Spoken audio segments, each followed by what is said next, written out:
Ketua Komisi 7 DPR RI, Sultan Batugana, penuhi panggilan Komisi Pemberantasan Korupsi KPK untuk diperiksa terkait kasus dugaan suap mantan Kepala SKK Migas Rudi Rubiandini. Sultan mengakui dirinya pernah bermain golf dengan Rudi untuk mengeratkan kerjasama DPR dengan SKK Migas.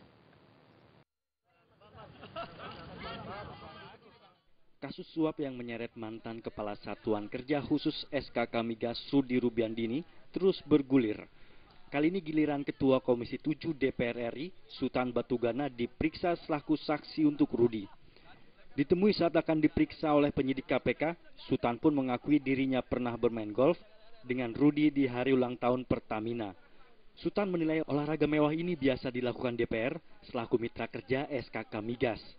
Sultan menegaskan pertemuannya dengan ex-kepala SKK Migas saat bermain golf tidak ada kaitannya dengan korupsi atau kong kali kong demi memuluskan suatu proyek dengan SKK Migas.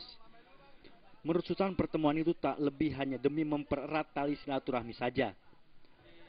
Saya dipanggil, dimintai keterangan tentang kasusnya Pak Rudi. Ya, itu aja. Apa sebagai saksi? Ya, sebagai saksi, ya, dimintai keterangan.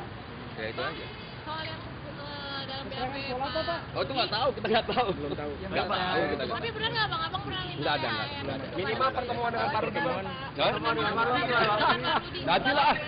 Nanti. Setelah dari sana lah. Berapa dekat sih Bapak sama Pak Rudi Bang? Ini kan persidangan Berapa kali Bapak? Namanya mitra. pernah main golf bareng Komisi 7 Bang. Namanya mitra ya, mitra. Kemana mitra kan? KPK menetapkan Rudi Rubiandini sebagai tersangka dugaan penerimaan suap dari Komisaris PT Kernel Oil Private Limited Simon G. Tanjaya melalui pelatih golfnya Devi Ardi. Dalam pengembangan kasus ini, KPK juga menjerat Rudi dan Devi Ardi dengan Undang-Undang Tindak Pidana Pencucian Uang. Dari Jakarta, Rizky Nur Muhammad melaporkan. Ketua Komisi Pemberantasan Korupsi KPK Abraham Samad yakin bahwa Menteri SDM Jero Wacik tidak akan melarikan diri ke luar negeri. Karena itu menurut Abraham, KPK tidak akan memberlakukan pencekalan terhadap mantan Menteri Kebudayaan dan Pariwisata itu.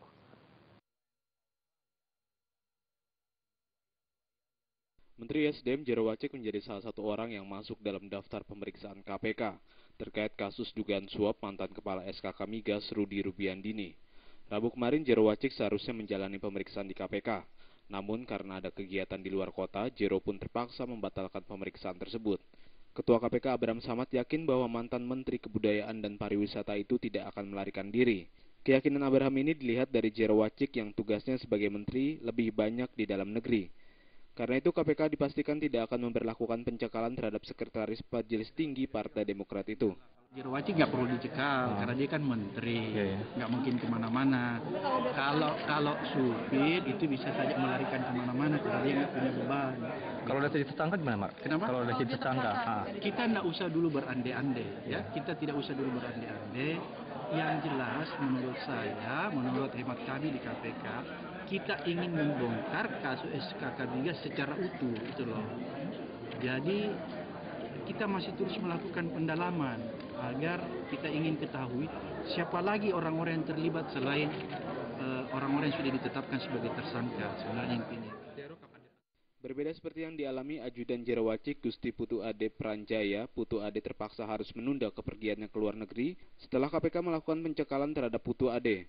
Putu Ade dicekal terkait penyidikan tindak pidana korupsi menerima hadiah atau janji terkait dengan kegiatan yang dilakukan oleh SKK Migas yang diduga dilakukan Rudi Rubiandini.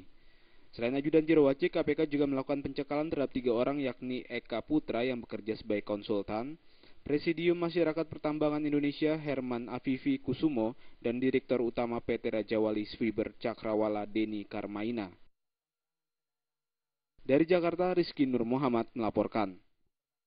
Dari Jakarta kita beralih ke Riau. Pemirsa, pemilihan Gubernur Riau putaran kedua hari ini digelar. Kedua kubu yang bertarung optimis menang karena didukung oleh masyarakat Riau.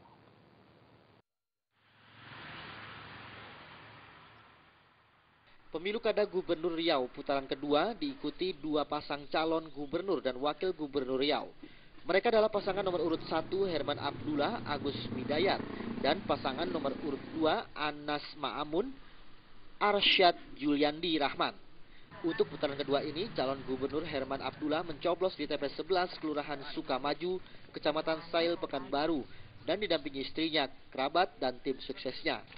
Herman mengaku optimis memenangkan pemilu Kada Riau putaran kedua dengan estimasi perolehan suara 56%. Antusias masyarakat sangat tinggi untuk memberikan suara kepada kami. Dengan alasan kita akan ingin merubah Riau menjadi Riau baru, ya, membangun lebih maju lagi di masa akan datang demi kesejahteraan rakyat. Sementara itu, calon wakil gubernur Riau pasangan nomor urut 2, Arsyad Juliandi Rahman mencoblos di TPS 23 Kelurahan Wonorejo, Marpoyan Damai, Pekanbaru. Ia juga optimis menang. Ya, tentu kita selalu mendoakan agar masyarakat itu jangan ragu-ragu memilih teruskan. Tentu untuk khusus nomor 2 ya tentu kita mengharapkan masyarakat itu bisa mendukung kita gitu.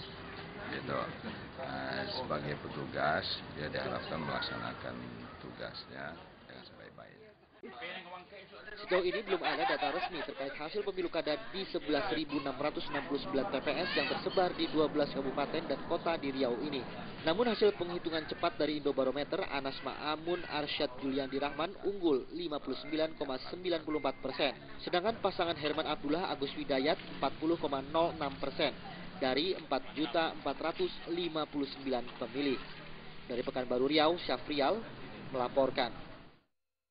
Pemirsa, kami masih memiliki sejumlah informasi lainnya, di antaranya unjuk rasa pemekaran Buton Selatan berakhir ricuh. Informasinya setelah yang satu ini.